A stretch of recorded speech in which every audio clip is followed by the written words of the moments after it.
Okay, guys, so I watched Doing It yesterday. Let me take my glasses off.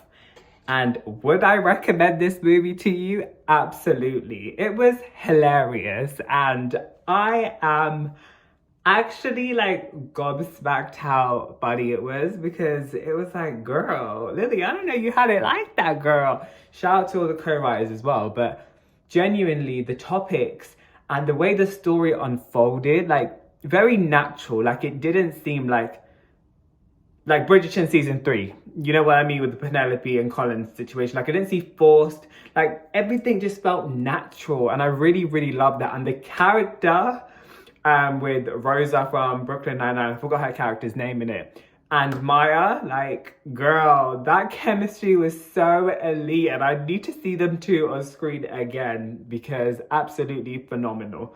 Um, but there's actually like a lot of greater themes in the movie besides obviously what it's, propagandized as a sex comedy. Like it really talks about like empowerment of oneself and like taking the taboo out of these topics, and also like change. I feel like change is like a huge theme in the movie, and like all the characters have their arcs go through these huge changes, whether it's like Maya's best friend, like her relationship status, or her mum in the film, how she's like moving on from her dad after, their separation. But especially the lead, like Lily Singh's character, Maya. If you love Lily Singh's YouTube like comedy sketches, just think of this as an extension of it. And she's been very upfront about how there were a lot of things that, didn't go to plan on set. But I genuinely would recommend that if you are in the US or Canada, that you go and watch this movie, because guys, I was actually floored with how incredible like the storytelling was. And I was like laughing, like really truly laughing, because I don't know, like I don't know what I was expecting. Like I love Lily Singh's vlogs. That's probably like the only thing I watch now. I don't really go back to the comedy sketches, but for the time that they were huge, so profound, especially for the culture.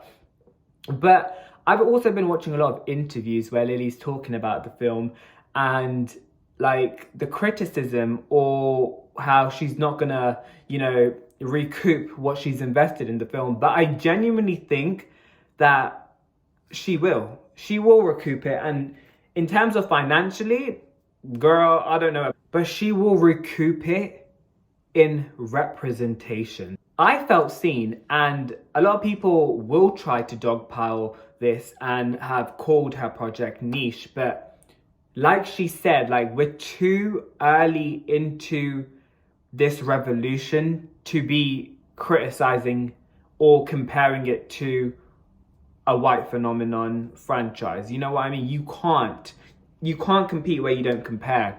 So I think the fact that she's created a feature film, starring her as the lead, with so much representation. I love that there's pockets of representation pretty much in every scene. Like, I think it's incredible. I think, guys, like, I was actually floored. Like, I want to watch it again. Like, that's how good I just felt seen. Now when I watch, like, stuff like old movies and stuff, yes, their storylines are great, but I feel suffocated sometimes watching movies from the past, because it's like there's no representation there. Like I feel like I can't see myself in a fairy tale like this, or see myself, on Wall Street, because I can't see anyone on like me on screen that's representing that. Do you understand what I mean? We are too early in this revolution to be dogpiling like this. So I just want to give Lily her flowers, because girl, you made a film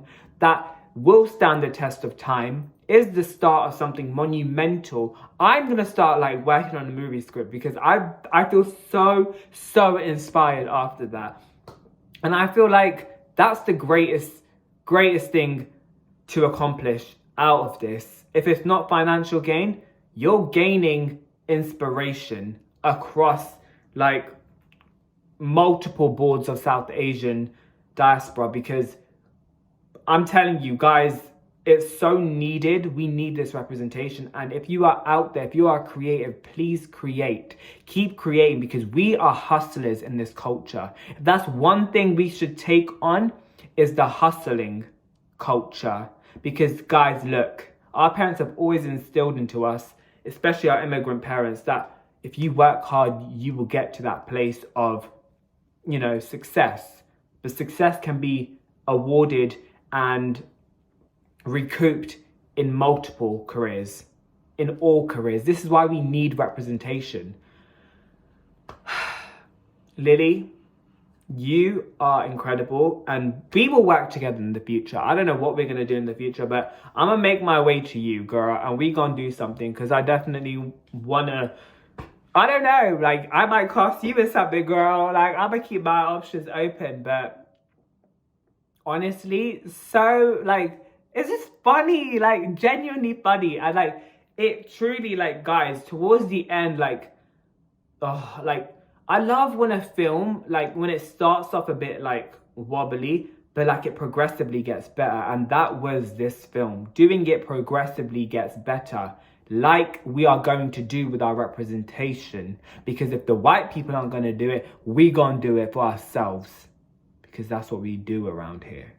So shout out to you, Lilly, for making that change, starting this revolution, continuing this powerful agenda of inclusivity. Just Rain, I wasn't going to do a review on this, but like I did for the Just Rain Late Bloomer, I had to do a review on this because I've done Bridgerton Season 2 reviews. I absolutely loved doing it. It is a comedy. It is real. It's got sentiment. It's everything you want in a film. And it crosses the boundaries of millennial and Gen Z. Like, I feel beautifully. I highly recommend you to watch this again, guys, if you are in the US or Canada, I believe, right now for distribution. It will eventually come to the UK. I think she's working on that right now. But please, please, please give grace to this film. This is her first feature film. And just know, if you've been a Team Super supporter from, like, her comedy skits, you gotta watch this, because this truly is the next level of that. And this ain't a low budget film. Like, you can tell, like, money was put into this. This doesn't look like a cheap film, let's be for real, but it was on a tight budget. So we're gonna respect that and we're gonna applaud that. So shout out to you, Lilly. Keep doing your thing. Great things are always to come. Check out my short film, guys. Kirpa, a short film, A Blessing in Disguise.